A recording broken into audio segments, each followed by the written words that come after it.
Guys, it's your girl Linnee and welcome to InnerBeautyOut, and today we're doing another makeup tutorial, and this is for my everyday makeup kind of ladies who have work or whatever it may be. So as you know, we're just gonna get right into it. And to prep my face, I make sure that my skin is clean. I go ahead and lay down my moisturizer and then my primer.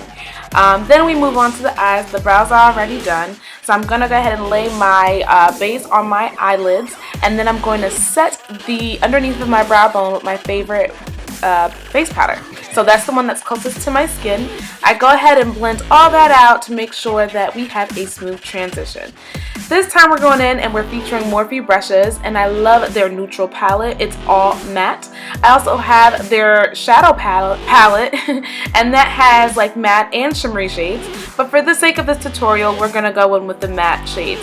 So I'm going to go ahead and I am going in with a lighter shade just to highlight the brow bone. It will look a little ashy, but it's okay. It'll all come together in the end. And so I am going ahead and blend that out. Then I'm going to go back into the palette and pick up a nice orangey shade, and we're going to actually do something a little bit different. We're going to bring the color on the inner corner of the eye and build that orange shade up. I believe that this is just going to warm up the eyeshadow and give us a little bit more of a different spin on our eyeshadow today. So you'll see how it all come together.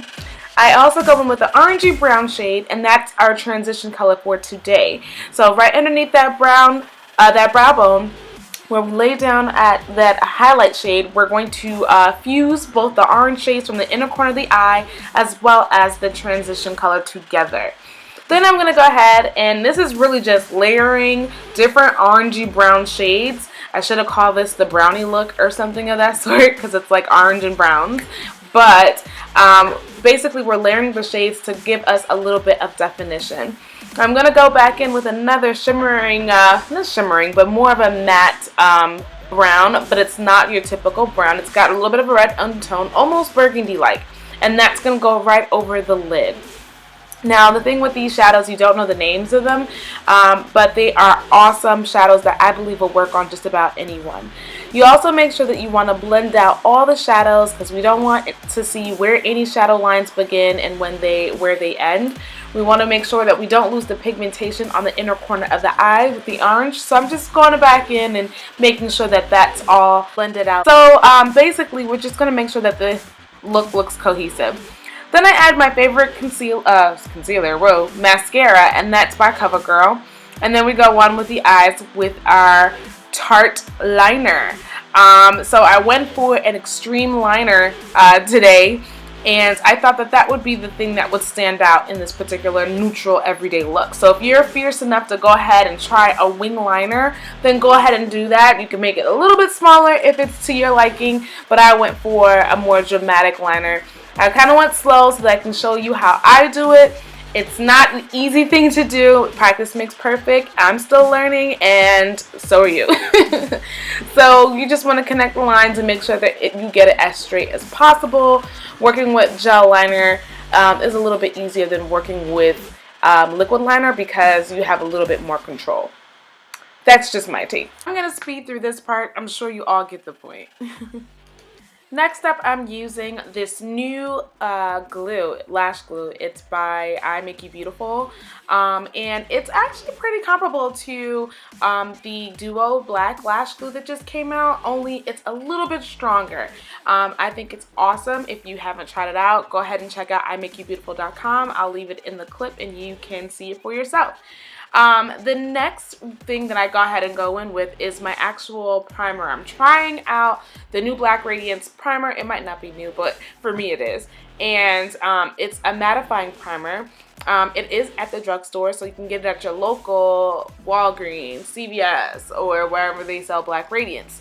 I've heard great things about it. from another fellow YouTuber, and I thought this may be a great one to try out as a dupe because I could not for some reason find my Too Faced primer at the time. So, so far it's been tried and tested and I like it. I really do. Next I go in with this new MAC waterproof foundation. I am in the shade NC50. As you can see, the coverage is real. So I am going to be doing another video on that and you can see how it actually works out. So I'll explain all the details and my pros and cons to it then. Then I go in with Derma Blend's Smooth Indulgence Concealer, and this is in the shade Mocha. I wanted something that wasn't too bright and still a little warm for my skin because I wanted a more natural highlight. As you know, this is for the normal everyday. Maybe if you don't want to do highlight and contour, but let's say you're going to work and you want to still look really well put together, you can go ahead and put these products to great use.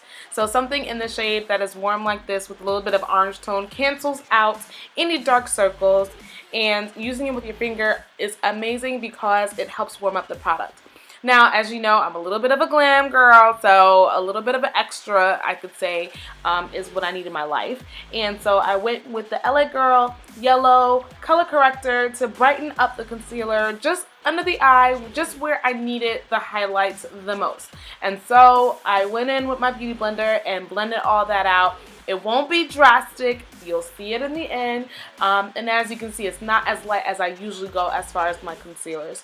So blend that out nicely until it is pretty much dry. So one thing I neglected to mention is that the reason I'm using the Derma Blend concealer is because it is the strongest thing that will not crease for me at this time. For some reason, I've been having a lot of creasing and like tearing from my eyes that's breaking through my makeup and foundation, and who wants that? I'll tell you more about it in my foundation review video. Next up, in terms of contouring, what I've been doing is using the Black Opal Suede Mocha shade to contour my face. I love it because it's not too muddy and it is giving me a nice bronze brownie shade. I don't know, it just brings back color to my face, especially when you go with a matte kind of shade that is light. You want to bring back some definition, and this is the way to do it. I always contour. That's just me. That's just my personal preference. I do not do my foundation without contouring and highlighting. I just can't go back. I can't. I'm turned and I can't go back.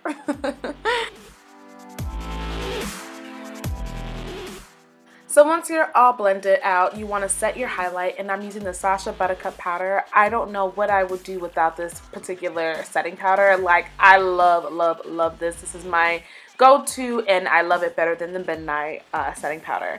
And I feel like it's not too yellowy, and it is greatly finely milled. It just blends effortlessly, I can't say it, effortlessly into the skin.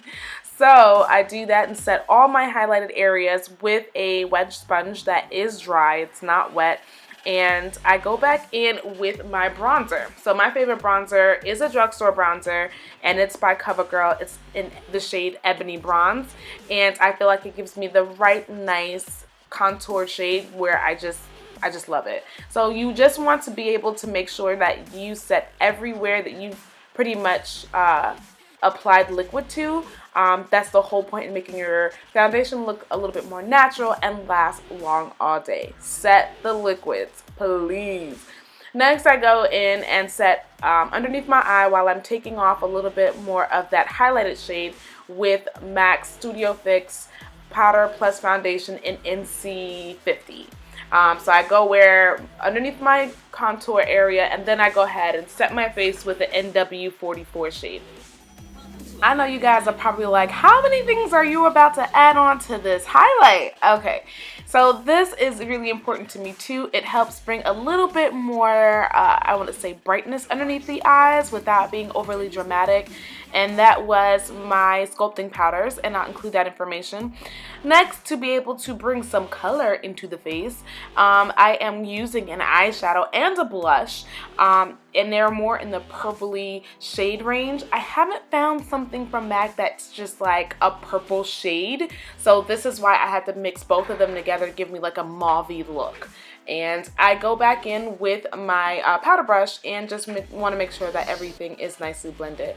To warm it up a little bit, I go in with the pumpkin and I go in with that orange shade right on the end just to bring a little bit of color back and where the cheekbones are further closer to my ear. Then I use MAC Smolder Pencil and I'll line my waterline. And then I go ahead and use my mascara. I don't know why I keep calling it concealer, but my mascara for my bottom lashes. Then I go in with the beautiful Opal Becca highlighter, ever so, popular. Does it really need an intro? And I go ahead and use that in my inner tear ducts areas to try and highlight not only that, but my brow bone as well. So I go ahead and of course you can't forget to highlight the rest of your face. So I do that for my nose. Look at that. It does everything. You don't need anything more. And there goes the highlight on the cheekbones. Oh my God. Okay, let me stop. So then I bring that back down to my Cupid's bow as well. I think it is so beautiful where that Cupid's bow just stands out just a little bit more when you pop in your lip color. So I'm using Night Moth by MAC and I'm lining my lips with that. I'm going to probably fast forward this part 2 because everybody knows how to line their lips at this point, at least watching my videos. So after that, I go ahead and use my MAC Cyber lipstick. And I do that just to reinforce the lip color on the outer edges of my lips. Then I go ahead and use my favorite matte lipstick from MAC, which is Honey Love. It was part of their limited edition lipsticks that they came out with in the fall. And that is for the center of the lips. And then we're going to blend that out. Next, to top this all off, we're going to use NYX Liquid Lipsticks. You like how I said that? Well, it's actually a cream lipstick, and it is in the shade Sandstorm and number 7. Yeah, that's what it is. But it is awesome, and it really will pull all this lip color look together and make it come out very nudie and natural for an everyday wear. Once this lipstick dries, it does dry matte and it has a nice fading look. It is a cream liquid lipstick. So to top that off and make the lips stand out a little bit more, I added some more highlight right at my Cupid's bow because we don't want to lose our highlight effect. And voila! Here is the finished look. I hope you enjoyed this video. Do not forget to give me a thumbs up and subscribe to my channel if you haven't. That would really help me a lot. I love you guys and I can't wait to see you in my next video. Bye!